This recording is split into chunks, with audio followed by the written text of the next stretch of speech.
cuando nosotros empezamos a comprender la libertad y a comprender como que la raíz de los miedos, el miedo es un instinto de supervivencia del ser humano. Y aquí entonces, si yo tengo miedo de los demás, yo me pregunto entonces, ¿tú crees que ese otro es vital para tu supervivencia?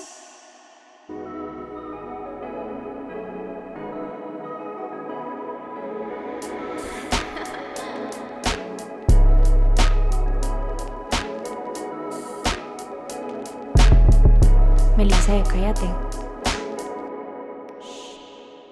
Hay un miedo que creo que nos ha tocado a todos y es el miedo que voy a hablar de hoy inspirado en un post de Thrive. Por acá lo tengo. Dice, está en inglés, lo vamos a traducir a español juntos y si alguien tiene una mejor traducción la puede dejar en los comentarios. FOPO, Fear of Other People's Opinion. Stressing over how others perceive you and letting that get in the way of your goals, potential, and happiness.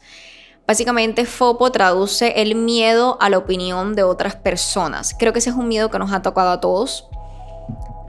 Sobre todo ahora que estamos expuestos a través de las plataformas digitales y que revelamos parte de nuestra vida cotidiana y por ende parte, no necesariamente parte de quién somos, porque digamos obviamente esa es una conversación muy larga y es de dónde venimos, quiénes somos, nuestra historia, nuestro pasado, nuestro presente.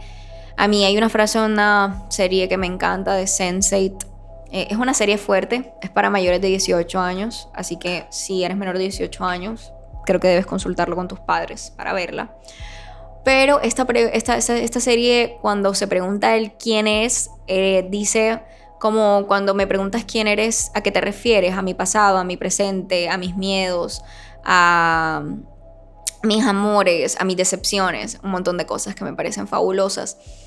Y entonces, cuando llegamos a esta pregunta del ser frente a la opinión del otro, yo me pregunto, bueno, la primera cosa que me preguntaba cuando pensaba este tema es, ¿de dónde parte el miedo de la opinión de la gente?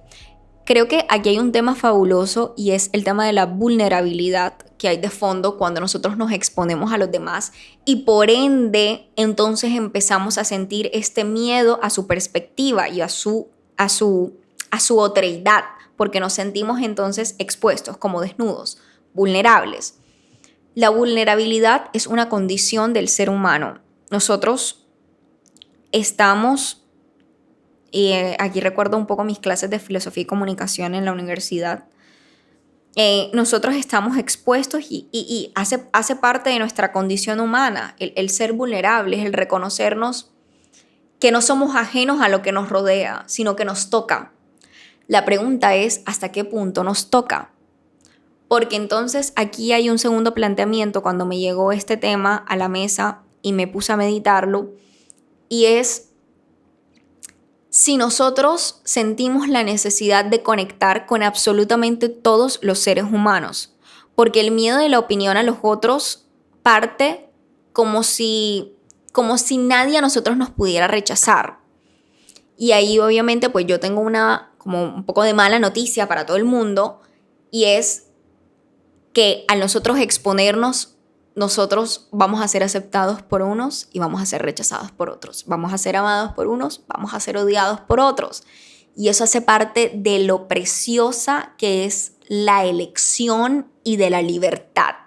Porque cuando yo soy y cuando yo soy libre, entonces yo entiendo que en ese proceso de libertad yo me encontraré con algunos, pero me desviaré de otros. ¿Por qué? Porque cuando nosotros empezamos a comprender la libertad y a comprender como que la raíz de los miedos, el miedo es un instinto de supervivencia del ser humano. Y aquí entonces, si yo tengo miedo de los demás, yo me pregunto entonces, ¿tú crees que ese otro es vital para tu supervivencia? El otro te da, o sea, si nos ponemos como muy técnicos con las preguntas, yo te diría como que el otro te da de comer, el otro te va a bañar, el otro te va a, no sé, a dar dinero para que tú te muevas económicamente en este mundo, el otro no hace nada de eso, el otro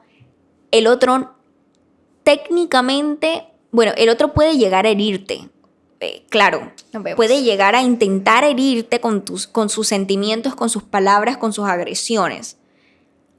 Ahora, también hay una postura activa de nosotros como receptor. Y entonces yo te pregunto, ¿y tú permitirás que entre esa herida, que cale esa agresión? Obviamente, y digo obviamente porque para mí, si ustedes me preguntan, me resulta más o menos evidente que hay personas con más o menos herramientas para sortear ese tipo de situaciones, sobre todo cuando se trata de situaciones como agresiones frente a las opiniones de los demás. Sí, o sea, hay personas con más o menos herramientas para sortear ese tipo de situaciones, pero las herramientas están.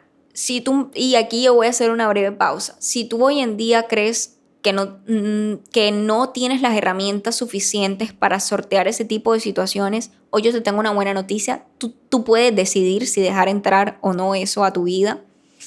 Y si lo has dejado entrar y no lo quieres dejar entrar más, puedes buscar ayuda. Puedes ir a un psicólogo, puedes ir a terapia, puedes ir a buscar un adulto que haya pasado por situaciones así, personas con experiencia, que tengan voz de sabiduría. Me parece algo valioso que lo busques, porque sí hay una capacidad de decisión. Aquí a veces cuando nosotros nos planteamos desde el miedo, nosotros nos planteamos mucho como víctimas y no también como personas que actúan también en esa creación, por decirlo así, como del miedo a la opinión ajena. Y tú tienes una postura, a mí me gustó mucho que, en inglés tiene el verbo en ing, dice stressing over how others perceive you, estresarse por cómo otros te perciben. Y ahí yo hago una pregunta, ¿quién se está estresando, el otro o tú? Tú. Entonces tú también tomas una postura activa en este fear, en este miedo por la opinión de los otros sobre ti. Quiero preguntarles si los han experimentado, cómo lo han sorteado, si en algún momento se han preguntado que ustedes tienen una postura activa en este miedo, y que ustedes tienen la capacidad como de cambiarle la película a este miedo que en algún momento todos podemos experimentar. Eso fue todo por hoy. Espero sus respuestas y sus comentarios porque quiero saberlo. Nos vemos. Primero quiero darte las gracias por llegar hasta aquí, por escucharme. Realmente el objetivo de esto es crear un espacio de conversación, a pesar de que no eres mi interlocutor, para que me escuches, para que llegues a nuevos pensamientos, a nuevas ideas. No hay cosa, creo que en la que creo más fielmente que en eso. Sin embargo, si quieres crear conversación conmigo, te invito a mis redes sociales. Me puedes encontrar en Instagram como @melisayacállate. Ahí estaré más que complacida de escucharte, de leerte y de que también le dejes un espacio a tu voz. Nos vemos.